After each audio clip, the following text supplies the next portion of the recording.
Magandang umaga po mga kapatid sa pananampalataya. Muli ay naririto po ang ating pastor upang maghayag ng katotohanan sa sanglibutan at ng mga hiwaga na hindi alam ng bawat nilalang. Kaya ang may pakinig ay makinig sa sinasabi ng unang sugo sa ating kapanahunan na walang iba kundi ang ating pastor na si Leonides Mawira.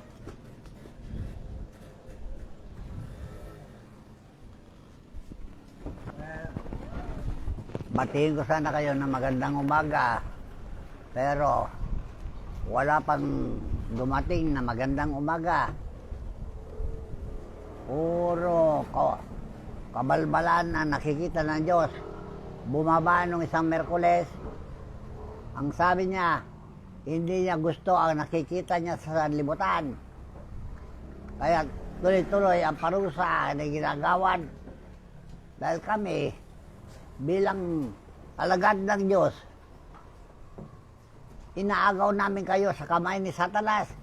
Dahil si Satanas naghari na. Tandaan nyo, mula pa nung nag-away sila ni San Miguel Arcangel sa kalangitan, itinapon dito sa lupa Satanas. At sinugo naman ng Diyos si Jesus upang agawin kayo kay Satanas. At namatay na si Jesus dahil sa kagawaan ng mga pilusupong mga relihiyon, hindi nila matanggap yung aral ni Kristo. Naparito siya para iligtas ang sangkatawan sa kamay ni Satanas. Pero ayaw ninyo hanggang ngayon, mula noon namatay siya, hanggang ngayon, sakop kayo ni Satanas. Kaya parati yung patayan yan, yung mga bali-balita na kidnap. Sino may kagawan itong mga bagay na ito? Hindi ba si Satanas na inudyukan kayo sa pamagitan ng pera? Dahil sa pera na yan inalok ni Satanas si Jesus yung panahon niya. Tinanggihan ni Jesus ang Satanas. Kaya si Satanas, iniwanan siya. Ngayon, saan naroon Satanas? Nandun sa mga taong hindi tumasampalataya kay Jesus. At hindi tumataliw sa Ebanghelyo ni Jesus. Kaya kami ngayon, bilang mang-agaw din, ang tawag sa amin ay invader. Gusto namin ma-invade, masakop namin kayo lahat. Para sa ganoon, maiwasan nyo ang pangangambala ni Satanas, panunukso, kung tawagin. Dahil ang panunukso, hindi pa nagtigil mula noon hanggang ngayon. Kaya kayo lahat na sinutokso ni Satanas, gumagawa ng mga krimen. Unang-una sa Malacanang, sa Senado, hanggang sa mamayan, ang krimen ay laganap na. Tandaan nyo sa kagagawan ni Satanas. Dahil sa pag-ibig nyo sa pera, yan ang dahilan. Dahil kung gumagayo ka ng krimen, pera ang hinangad ninyo. Pati mga tinatawag ninyo mga kandidato, naghangad sila ng pera at krimen nangyari. Daming patayan na sa mga kandidato. Pinapatay niyo mga taong hindi nyo kursunada at hindi nyo kakampi. Yan ang dahilan ng gulo-gulo. Kaya sinaysay ko na sa unang Facebook ko na ang Diyos, kung maghari siya, maging mapayapa ang lupa. Dahil siya ang magbibigay ng kapayapaan at kasaganan.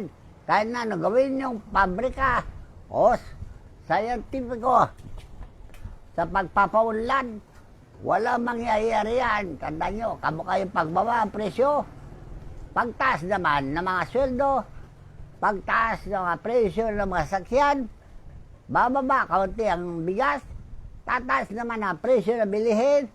Paano maging pantay-pantay yan? Hindi nyo alam ang kalkulahin ng lahat ng mga bagay. Uy, baba nyo lahat ng presyo. Dahil sabi nyo, lugi kayo sa mga makinarya ninyo. So, iwasan na yan mga bagay na yan. Para sa ganoon, hindi dadaing ang sangkatauhan. Dahil sa mataas na presyo na yan, nagkakagulo na ang bayan. At yung mahirap, lalo nang naghirap. Bakit? Ay, talaga, sa bilihin lang ay nakukuha na ninyo ang tinatawag na kita. presyo. Kumikita na yung mga negosyo. Yung mahirap. Dahil walang kinikita. Paano ngayon makaangat ang buhay nila? Alalahanin nyo, nang mamahirap ang sinasakluluan ng Diyos. Kayo naman, ang mahirap lalo naghihirap. Okay. Yung iba, may hanap buhay, pero sabi nila, mahirap din. Talaga mahirap ang buhay din sa mundo. Kaya lang, alalahanin nyo, kung mahal nyo kapwa nyo, alam nyo lahat ang i-regulate, ang lahat ng bagay. Bakit hindi nyo ma-regulate lahat ng bagay? Dahil sa paghangad ninyo ng labis sa kinikita ninyo, may sweldo na kayo, lalo na yung mga posisyon sa trabaho, may sweldo na, nahangad pa ng pangungupit at pagsasamantala sa mga mahirap at yung mahirap naman. Kung hindi sumunod, lalo maghihirap. So, nagtitiyakan nila yung mga bagay na maliliit na makain, gulay-gulay na lang, maliliit na isda. Dahil ang baboy, napakamahal na. Hindi ba kailangan ng katawan niyang baboy? Paano ba kabili ng baboy yung mahirap? Kaya yung mahirap, nagkakasakit na. Ayun, sabi niyo, may dengue na naman. Dahil sa kakulangan ng tinatawag na balanced diet, hindi pantay ang pagkain nila sa pagkain. Kaya kukulang na bitamina, sustansya ng kanilang katawan. Kaya nagkakasakit na naman sila ng dengue. Katapos pagbibintangan yung mga lamok, nako, yung mga fake news yun na yan iwasan na ninyo, tandaan nyo. So, binigay ng Diyos ang daigdig para sa atin, pero sinasakop nyo, kayong mayaman. Yung mahirap, hindi makabili, ano man, lupa upang taniman nila gulay. Dahil kinakamkam ng mayaman, halos mabili na lahat ang lupain. So, ang lupain ngayon, sino may-ari? Ang mayayaman. At kinukontrol nila ang mamahirap. Kaya lalo silang naghihirap. Alala niyo, doon sa Egypto, nung mabihag ng Egypto ang Israel, dumadaing sila sa Diyos. Gusto nila makatakas sa kahirapan. At sinugo ng Diyos si Moises upang hanguin nila sila sa kahirapan. So, nangyari, dinala ni Moises ang tao sa harapan ng Diyos doon sa bundok na Sinai. At ang Diyos ang namahala sa kanila. At binigyan sila ng mga pagkain, tinapay, yung tinatawag na mana sa ilang. So, libre binigay ng Diyos sa kanila dahil wala silang pabrika na maaaring gawa ng kanilang pagkain. Kaya mana ang sa ilang ang binigay ng Diyos. Tapos nung nagsawa sila sa mana, humiling naman sila ng ibang bagay. Kaya ginawa ng Diyos, inulan ng mga tikling o mga ibon sa parang at dumapo doon sa kanila at yun ang kanilang pinagluluto, pinag-ihaw upang makakain sila ng karne. So, dahil ang tao humihiling, kagaya na sinasabi ni Santiago sa Kapitulo 4, naghangad kayo ng tinatawag na sugal, wedding, loto, hindi sila tumatama. Dahil talagang mahirap sumunod sa mga yan. Mabuti pa nung unang panahon na Jesus, kumuha lang ng isda at tinapay doon sa mga nakikinig at binindisyonan niya at lumami ang isda at tinapay at sukat sapat na sa kanila'y kumain at mabusog at marami pang tira. Ngayon, sa panahon natin, Hindi nangyayari yan. Dahil yung biyaya ni Kristo, hindi pa napunta sa amin. Hindi pa namin nahingi at hindi niya binigay. So, kung ibigay niya sana yun, maaaring makagawa kami ng paraan din naman para dumami ang iyong mga pagkain. Kaya lang, tumutulong ang inang lupa sa pagpapasagana ng mga pananim. Pero ang ginagawa nyo sa mga pananim, hinahaluan nyo na spray, lason, nakala nyo makapagdudulot ng kasaganan sa spray, mangga, anuman pananim, pero nagdudulot din ng lason sa mga kumakain. Tandaan nyo So, lahat ng pagkain ngayon ay mayroong tinatawag nila preservative.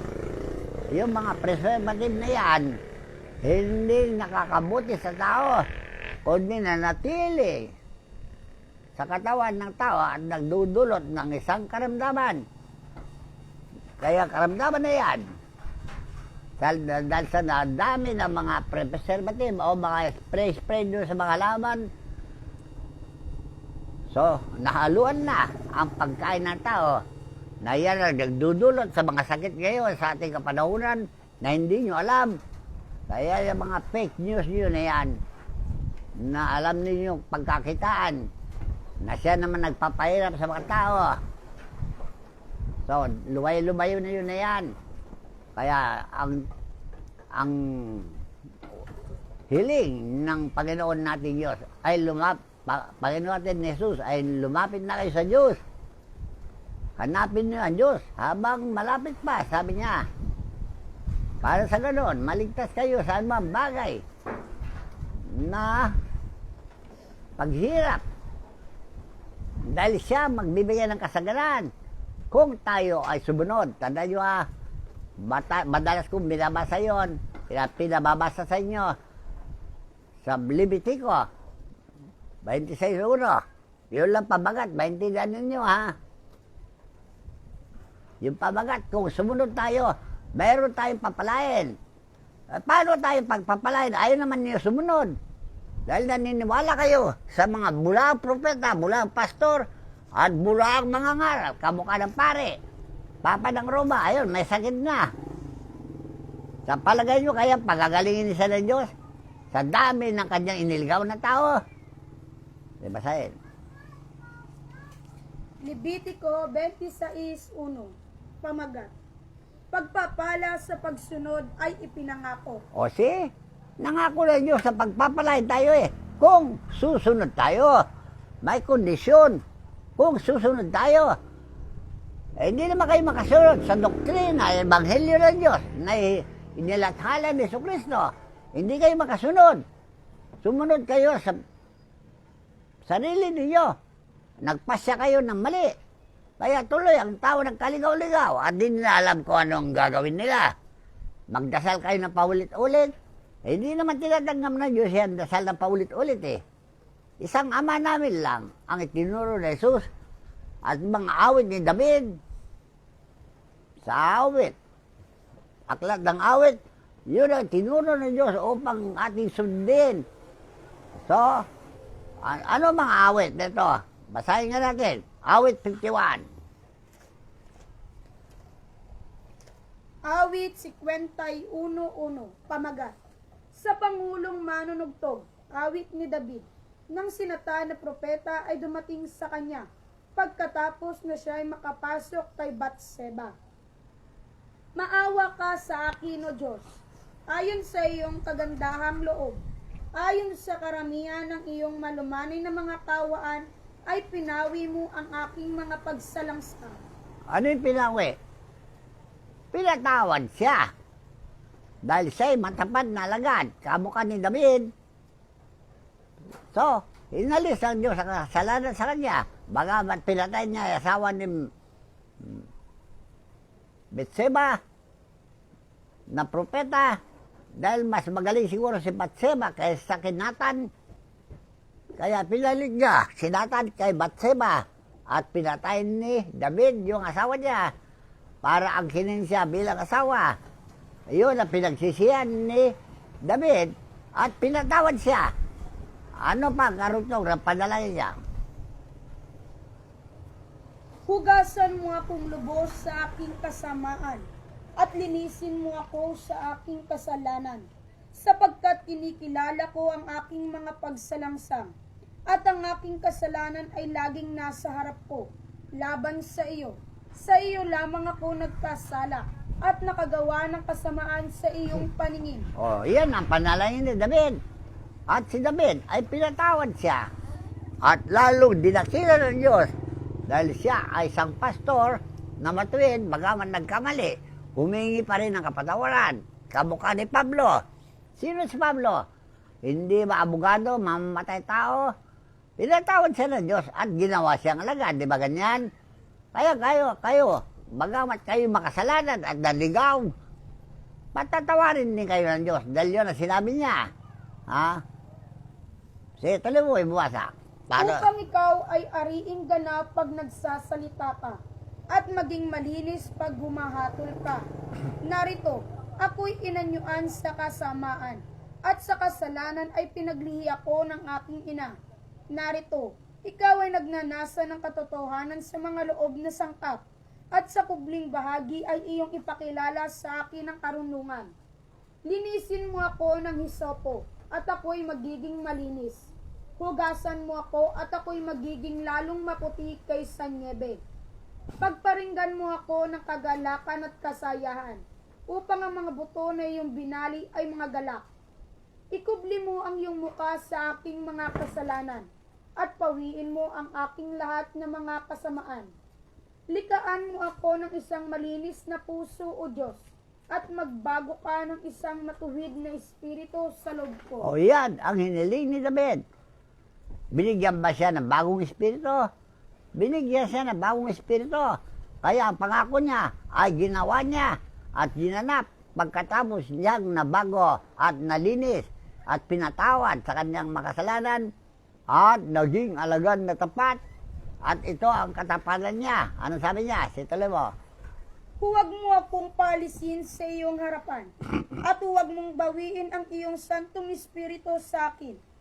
Ibalik mo sa akin ang kagalakan ng iyong pagliligtas at alalayan ako ng kusang espiritu. Kung magkagayoy, ituturo ko sa mga mananalangsang ang iyong mga lakad. O yan ang magandang hangarin ni David na ituturo niya sa mga tao manalangsang ang matuwid na landas ng buhay. Situloy mo pa. At ang mga makasalanan ay manghihikayat sa iyo. O si, gusto niya mahikayat lahat ng tao na magmaling loob sa Diyos. Kagaya ni Pablo, kagaya ng mga apostol, kagaya lahat ng mga babaeng lingkod ng Diyos, gaya na Santa Teresita, Virgen Maria. O so, sila gumagawa ng pagkikayat para manumbalik kayo sa Diyos. Yan tinatawag na reconciliation, magsipagkasundo na sa Diyos. Kaya ginawa ni David noon pa, hanggang ngayon, ginagawa pa nila. Dahil kasama namin sila dito sa Kaharian ng Langit at katulong namin sila sa pagkikayat ng mga tao na manumbalik sa Diyos. Ituloy mo pa. Iligtas mo ako sa salang pagbububo ng dugo, O Diyos.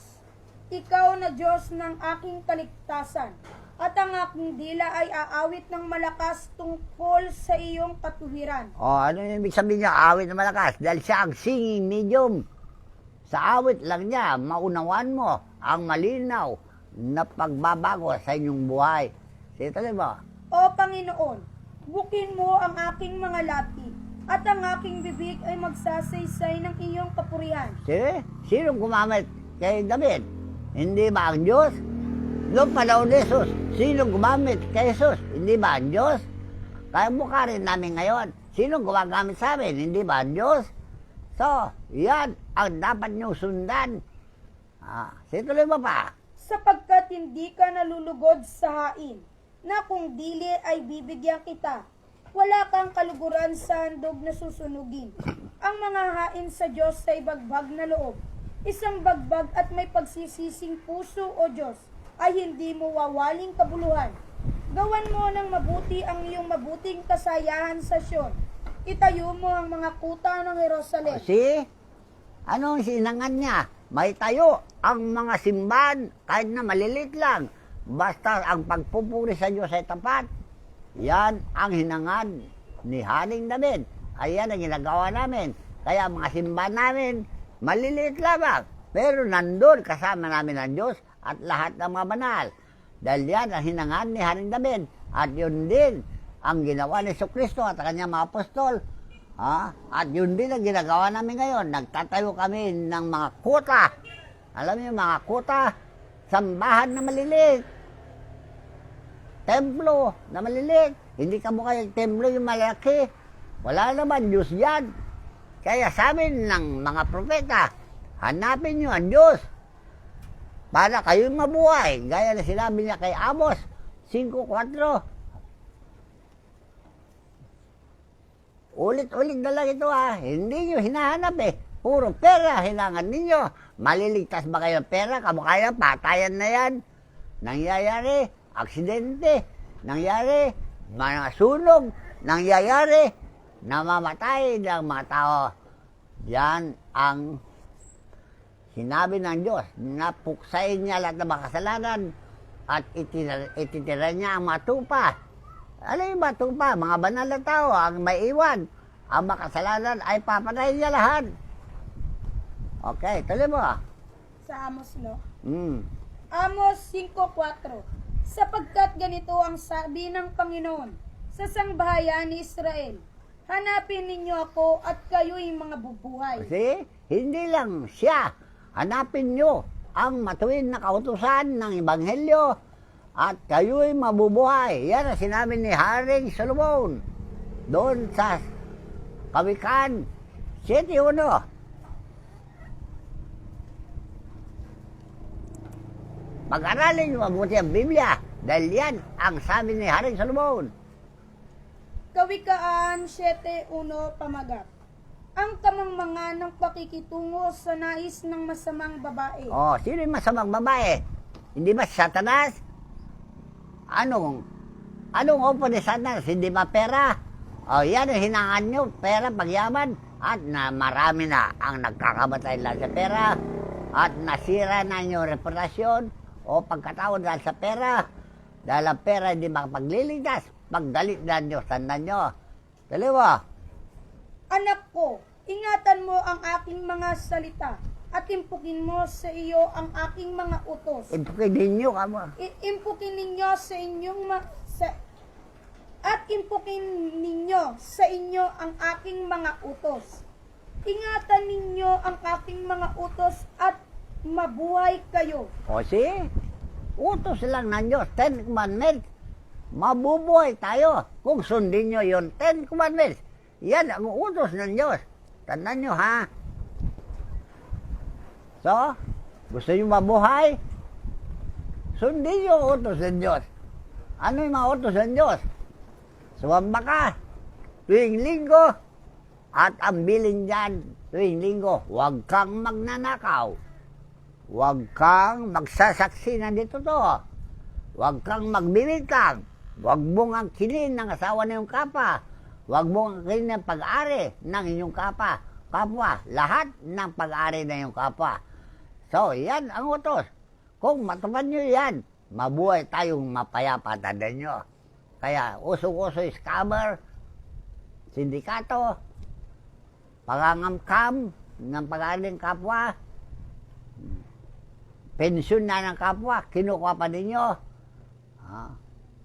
Insurance policy na yung kapwa, kinukuha pa ninyo.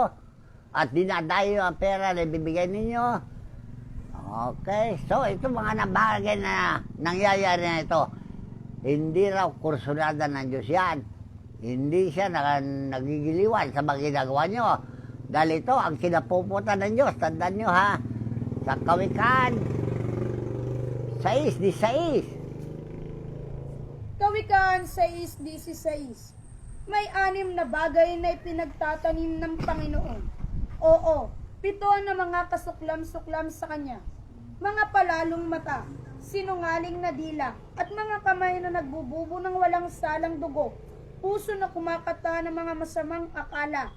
Mga paa na matulin sa pagtakbo sa kasamaan. Ano yung nagbububo ng walang salang dugo? Yung mga nagpapalaglag ng bata, bawal yan, tandaan nyo. Bakit kasi na-approve ng ospital? Yung pagpapalaglag ng bata, malaking bayad eh. Kumikita kayo, kaya pera, sinasabi ko sa inyo. Ugat ng lahat ng uri ng kasamaan. Sinabi ni Pablo yan. Doon sa Timoteo 6. Ang mga naghangad na yumaman, nasinsay sa panampalataya, at tinuhog ng maraming kalumbayan.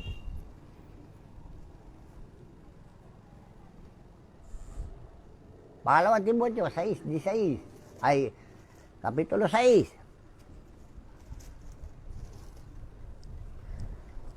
Hanggang 4 lang na yung kalawang Timoteo. Sige. Ay yung unang Timoteo. 6:1. Unang Timoteo 6:1. Ang lahat ng mga alipin na nangasa ilalim ng pamatok ay ariin ang kanilang mga Panginoon na karapat sa buong kapurihan, upang ang pangalan ng Diyos at ang aral ay huwag malapastanganan. O ano ibig sabihin yan? Lahat na magnagawa, lahat na empleyado ng kumpanya, igalang ninyo ang inyong mga boss, huwag nyo dadayain sila. Dahil sila ang nagbibigay ng kasaganan at maaaring pagkakitaan sa mga tao na qualified sa kanilang tungkulin. Karagdagan ng kita ng tao nasa kanila. Pero kung hindi nyo galangin sila at dadayain nyo sila, ayaw ng Diyos yan. Tandaan nyo. Sito mo. At ang mga may Panginoon ay nagsisisampalataya ay huwag mayamot sa kanila, sapagkat sila'y pawang mga magkakapatid, kundi bagkus paglingkuran nila silang mabuti, sapagkat nagsisisampalataya at mga minamahal ang mga nagsisitanggap ng kapakinabangan. Iyong ituro at iaral ang mga bagay na ito. O see, yan, sabi niya kay Timoteo. O, ganun din ang turo sa inyo. At ituro din ninyo sa kapwa nyo mga bagay na ito. Ituloy mo pa. Kung ang sino may nagtuturo ng ibang aral at hindi sumasang-ayon sa mga salitang nakagagaling sa makatuwid ay sa mga salita ng ating Panginoong Hesukristo at sa aral na ayon sa kabanalan, ang gayon ay palalo, walang nalalamang anuman, kundi may sakit sa mga usapan at mga pagtatalo sa mga salitang pinagbubuhatan ng kapanaghilian, mga pagkakaalit, mga pag-alipusta, mga masasamang akala. O see, yan na nangyayari sa inyo. Inggitan. Pag-alipusta. Ano yung pag-alipusta? Paninira sa kapwa. Inggitan. So, ito mga bagay na ito nangyayari. Na itinuro ni Pablo. So, sana maiwasan lang naman ito dahil ito mga bagay ay ayaw ng Diyos na makita. Dahil ang gusto ng Diyos, tayo mag-ibigan sa isa't isa. Dahil yun ang sinabi niya, ibigin mo ang kapwa mo, gaya ng sarili mo. May pag-ibig ba kayo sa inyong kapwa? Ano sabi ni Jesus nung panahon niya? Ano mang ginawa mo dyan sa kaditlitan na sumasampalataya sa akin? Hindi mo sa kanila ginawa, kundi sa akin. So, ano mga kalapastangan na gawin nyo sa tao? Sa Diyos nyo ginagawa. Dahil ang mga tao nilalang ng Diyos, mahal niya lahat yan. At magmahalan tayo sa isa't isa, magturuan, magdabayan. O ginagawa naman ninyo, pero hindi lubos. O, gala ni gobyerno, bibigay lang kayo sa tao, corona, pagpatay na, kaunting bigas, pagpatay na, may magagawa pa ba yung tao? Mapagsisiban ninyo yung patay na, may impyerno na. Habang buhay pa, pangaralan ninyo ang wasto. Dahil yan ang mga sakop nyo. Kayo na sa gobyerno. Kayo ang pastor sa inyong mga jurisdiction, sinasakupan. Kami naman ay pastor sa aming mga sinasakupan. Kaya maraming pastor na hinalal. Lord, dito na tayo sa Diyos yung tinuhog ng kalumbayan. O sige, tuloy mo. Sa Diyos na, sapagkat ang pag-ibig sa salapi ay ugat ng lahat ng uri ng kasamaan na sa pagnanasa ng iba ay nangasinsa sa pananampalataya at tinuhog ang kanilang sarili ng maraming mga kalumbayan. O, kamo kayong alaga ko. Alagad ko. Nasa Kuwait. Anong ginawa ng taga-Kuwait? Hindi sinildoan. Inalis sa kanyang cellphone. Inalis sa kanyang passport. Kinulong pa siya. Wala bang kasiyang kasalanan, kundi hinabol lang niya yung sweldo niya. Hindi binigyan yung amo niya, sweldo niya. O, pagkatapos pinarusahan pa siya. Anong klaseng mga tao yan? Yan ba ay kursunada ng Diyos? Inalipin nyo sa mahabang panahon, tapos hindi nyo sweldohan? Dahil kayo makapangriyan dyan sa Middle East, sa Kuwait. Batas ninyo ay bulok. Hindi nyo mahal ang kapwa ninyo. Samantan nagserbisyo sa inyo totoo, walang sweldo. Mabuti ba lang, hindi nyo pinatay. Kamu kayo iba, nilalagay nyo sa frigider, nilalagay nyo sa basura. Kamu kayo iba, nakita niya, binalita sa akin, na sa ka-indiksyon nyo, nasira ang ulo nila. Para hindi sila makapagreklamo, para yung sweldo nila para sa inyo. So iwasan nyo yan ha. Ayon ang Diyos, ang nakikita niya, sinabi niya sa akin. Bakit? Bulag ba ang Diyos para hindi niya makita ang ginagawa ng tao? Kung may CCTV kayo, mayroon siyang mata na nakatingin sa lahat ng tao. Tandaan nyo, nandun sa Jeremias 23. Wala kayong may nilim sa Diyos. Tandaan nyo, may mata siyang nakatingin sa buong sagkatauhan at nakikita niya yung ginagawa. Hindi na maganda. Estranghero lang, porque foreigner siya. Gawin niya ang marahas para sa kanila. Tandaan nyo yan, noong pa, nababalitaan ko na yan. Isang dalaga. Pinatay. Ngamo ka di. Sino yung binitay na hindi naman siya nagkasala? Alalahanin nyo. Nakalimutan ko pa pangalan niya. Yung binitay na walang kasalanan, pinagbintagan na pumatay doon sa katulong na binisita niya. Nadatnan yung amo niya, siya ang pinagbintangan na pumatay sa katulong, samantalang yung amo niya, siya ang pumatay doon sa katulong.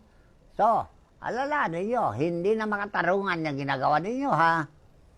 Nabanal yung babae na yun dahil nabitay, wala na makasalanan. Masama na kung maghigati siya. Tandaan nyo ha. Mabuti na lang at banal siya. So, itong mga bagay ito na natutuklasan ko, binabalita ko sa inyo para wag na niyong gawin. Huwag niyo yung labagin ang 10 utos. Dahil yan ang order, world order na pinakita na Diyos sa akin. So, kailangan manumbalik na kayo sa Diyos.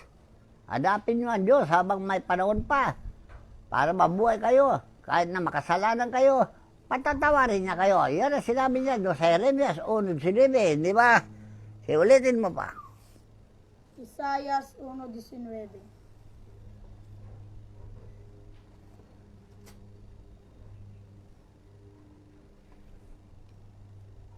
Kung kayo'y magkusa at magmasunurin, kayo'y magsisikain ng buti ng lupain. Ngunit kung kayo'y magsitanggi at mga himagsik, kayo'y lilipulin ng tabak sapagkat sinalita ng bibig ng Panginoon. Sa 18. Sa 18 na. Magsiparito kayo ngayon at tayo'y magkatwiranan. Sabi ng Panginoon, bagaman ang inyong mga kasalanan ay maging tila mapula, ay magiging mapuputi na parang niebe. Bagaman maging mapulang gaya ng matingkad na pula, ay magiging parang balahibo ng tupa. Mapagpatawan ng Diyos. Kamukha ginawa niya kay David, ginawa niya kay Pablo, at marami bang makasalanan. Pinatawad niya sila lahat, at naglingkod sila na may katapatan, at sila lahat ay nabanal. Tandaan niyo So ang pagbabanal ay importante sa tao. Ang Diyos ba ay importante sa tao? Ang banal na Espiritu ba importante? Huwag nyo babalay-walayin ang kahalagaan ang Diyos at ang mga banal na Espiritu na sugo niya. Dahil sila ang magpapabanal sa atin upang makamtan natin ang buhay na walang hanggan. O, paano kayo makakamit ng buhay na walang hanggan kung di kayo magbanal? Dahil ito ang bilin ng Jesus nung nasa langit na siya. Apokalipsis 21:8.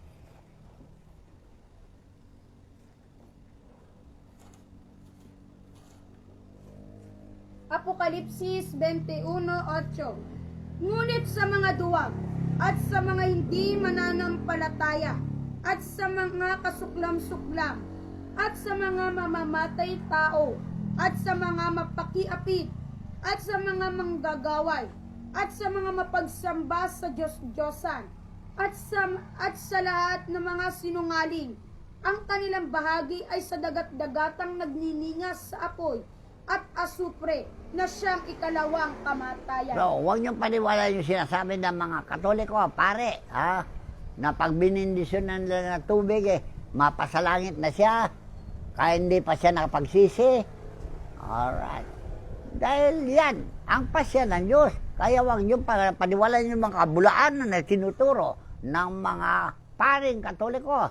Kaya pinasusan na yung Papa niyo sa Roma dahil sa kasinungalingan na itinuturo ng mga tao na pag binindisyonan niya ang isang patay, kasama na niya ang Diyos, kasinungalingan lahat yan.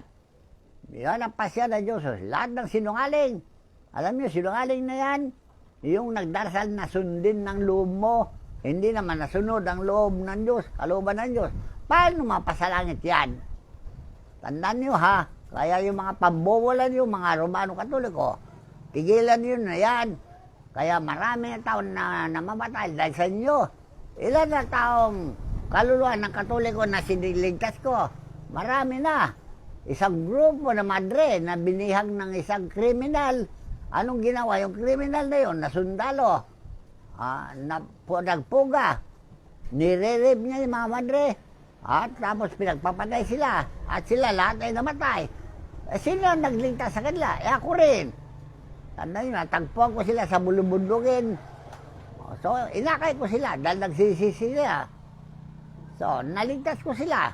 O, paano mo nasabing iniligtas nyo sila? Kayo mga pare, sinungaling kayo, niluluko lang ninyo mga taong walang malay sa Ebanghelyo. Kaya tigil-tigilan nyo yan. Kaya ang parusa ng Diyos hindi naglulubay dahil sa kagawa ninyo. Dahil yan ang parusa ng mga taong makasalanan. Tandaan nyo ito ang parusa. Nandun sa Deuteronomio 28:18.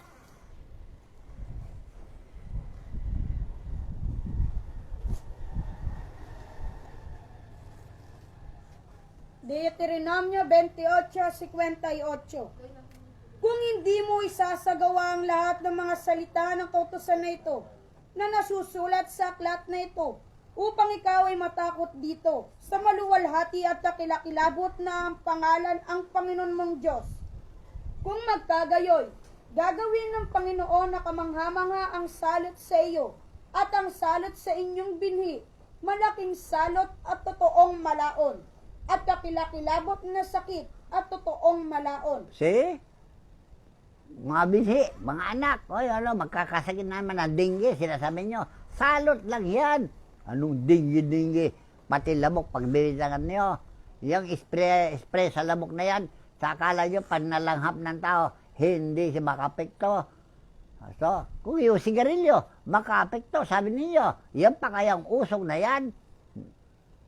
Hindi makapekto sa tao, kaya kayo mismo ang pumipinsala sa tao. Tandaan nyo, kayo iwasan nyo mga bagay na yan. Manalangin na kayo na time team sa Diyos. At ililigtas niya kayo kung kayo'y pasasakop na sa Kanya. Dahil na sabi niya, doon sa awit 91. Pero tuloy mo muna yan. 60. At Kanyang pararatingin uli sa inyo, ang lahat ng mga sakit sa Ehipto, na inyong kinatatakutan at kakapit sa inyo. Bawat sakit din naman, at bawat salot na hindi nasusulat sa aklat ng kautusang ito'y pararatingin nga sa inyo ng Panginoon hanggang sa kayo'y maibuwan. Ay, maibuwan, mamatay. So, mapagaling ba ng doktor yan mga salot na yan? Walang magagawa ng doktor yan. Tandaan nyo, kahit na anong bakuna, injection yan, hindi nyo kilala ang mga salot.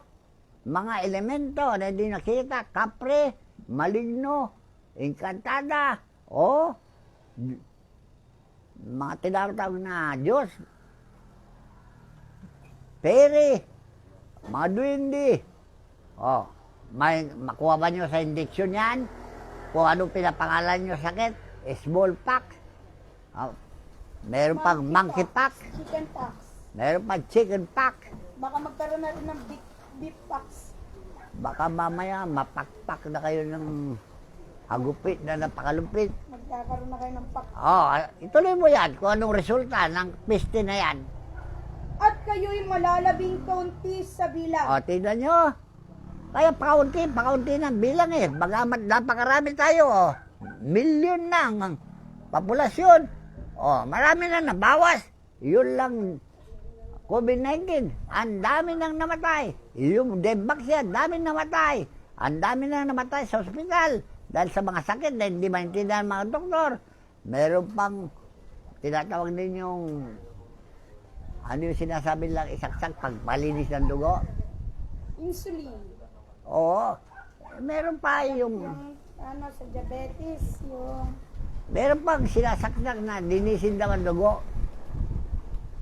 insulin kasi yung Hindi. Aparato yun eh. tubo. Ayun, binabayaran na 1,000 o 3,000 sa...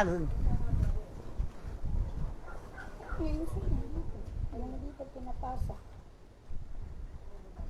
Hindi lang yun, yung aparato na ginagawa nila. Hindi ko nakalimutan ko yung pangalan. Ikulong nila.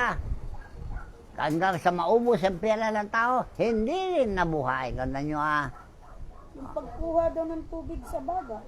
Yun, isa pa yun. Hindi nila alam, langis yan ng tao.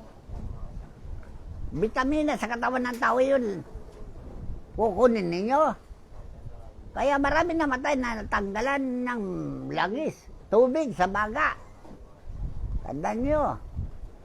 So, tigil-tigil na yung mga formula na ginagawa nyo. Kayong mga doktor, ha? Namamatay ang tao dahil sa inyo. Wala naman kayo kinalaman sa mangkukulam, nanununo. So, yan ang salot na sinasabi ng Biblia. Ano ang resulta? Pag sinalot kayo, ituloy mo, malalami kayo na kaunti sa bilang.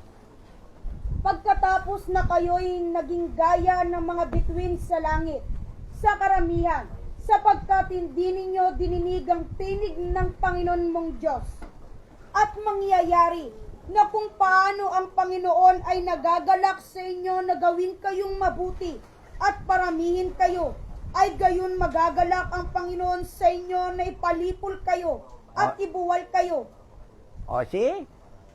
Sino ang ginutusan ng Diyos ng mga manlipol? Kilala ba ninyo? 4 na prinsipe. Yan doon sa Apokalipsis, Kapitulo 7. Yan ang 4 na anghel na pinagkulungan ng Diyos sa pumatay. May pahamak ang May pahamak ang lupa. Hindi nyo kilala ba ito? Kaya pinakikilala ko na sa inyo. Para magkaroon kayo ng takot. Isang mingil lang, di nyo kaya. Yung pa kayang 4 na prinsipe na pinagkalooban na pumatay. Basahin mo.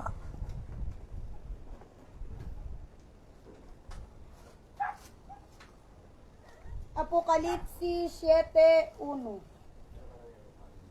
At pagkatapos nito, ay nakita ko ang 4 na anghel na nakatayo sa 4 na sulok ng lupa, na pumipigil sa 4 na hangin ng lupa, upang huwag humihip ang hangin sa lupa, o sa dagat man, o sa anumang punong kahoy.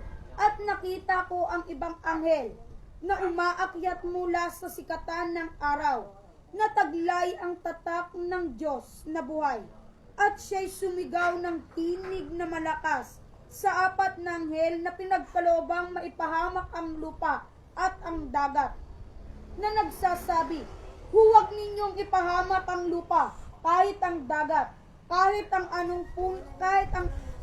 mga punong kahoy, hanggang sa aming matatakan sa kanilang mga noo ang mga alipin ng ating Diyos. O see? Sino yung anghel na yan? Hindi ba si Jesus noong panahon niya? Pinipigil niya yung apat na prinsipe na huwag ipahamak ang tao.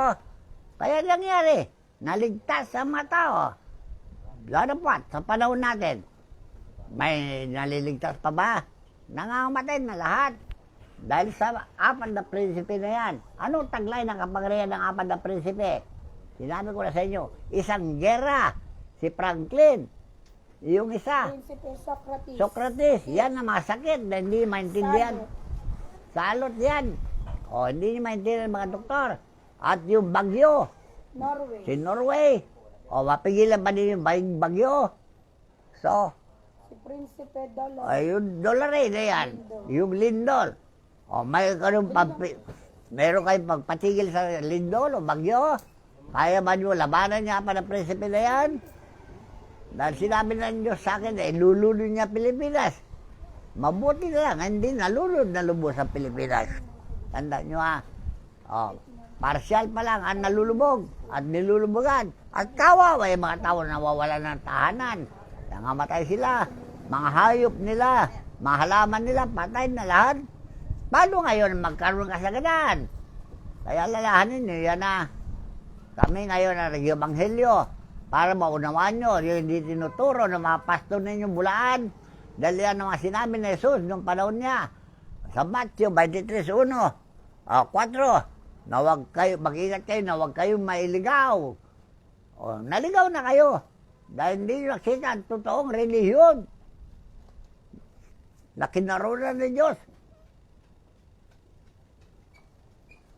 Matthew 24:4.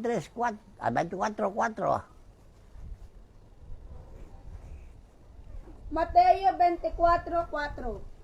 At sumagot si Jesus na sinasabi sa kanila, Mangag-ingat kayo na huwag kayong mailigaw ninuman. O see, yun lang katagarian naintindihan ninyo na kayo mga Katoliko, Iglesia ni Cristo, born again, saksi ni Jehovah, naligaw na kayo. Tandaan nyo ha, dahil pumunta kayo sa mga relihiyon, walang Diyos.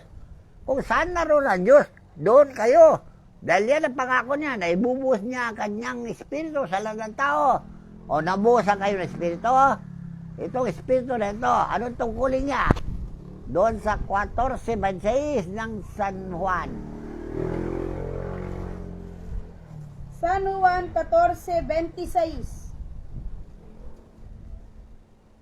Datapwatang mang-aaliw sa makatuwid bagayang Espiritu Santo na susuguin ng Ama sa aking pangalan. Siya ang magtuturo sa inyo ng lahat ng mga bagay at magpapaalaala ng lahat na sa inyo'y aking sinabi. O see, meron ba kayo niyan sa inyong relihiyon? Espiritu na tagapagturo. At ano ba ang tungkulin ng espiritu? Doon sa 13:6 ng San Juan. O 16:13. Ano ba pagkasabi? Ganun ba, kung siya, espiritu ng katotohanan ay dumating. San Juan 16:13. Gayunmay, kung siya ang espiritu ng katotohanan ay dumating, ay papatnubayan niya kayo sa buong katotohanan, sapagkat hindi siya magsasalita ng mula sa kanyang sarili, kundi ang anumang bagay na kanyang marinig. Ang mga ito ay ang kanyang sasalitain at kanyang ipahayag sa inyo ang mga bagay na magsisidating. See? Kung darating ang lindol, sabihin niya, lindol. Kung darating ang salot, sabihin niya, salot.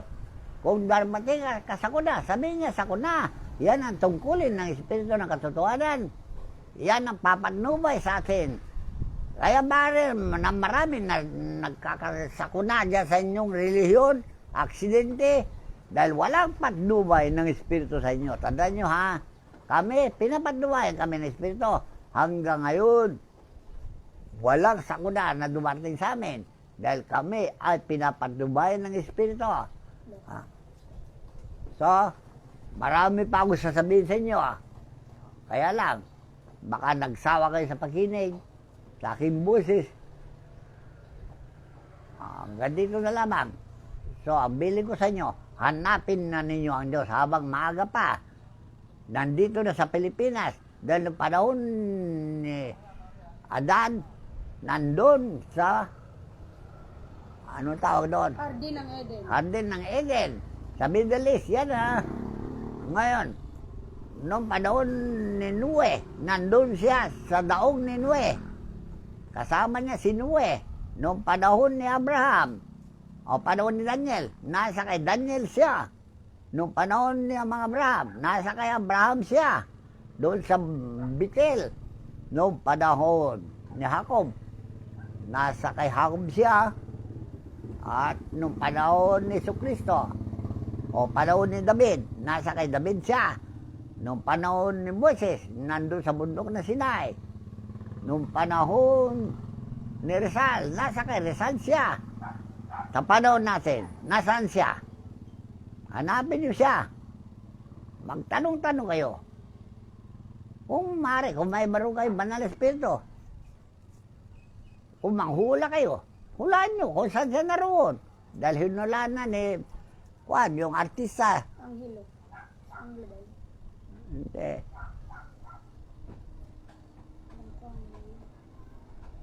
Namatay na artista Oo.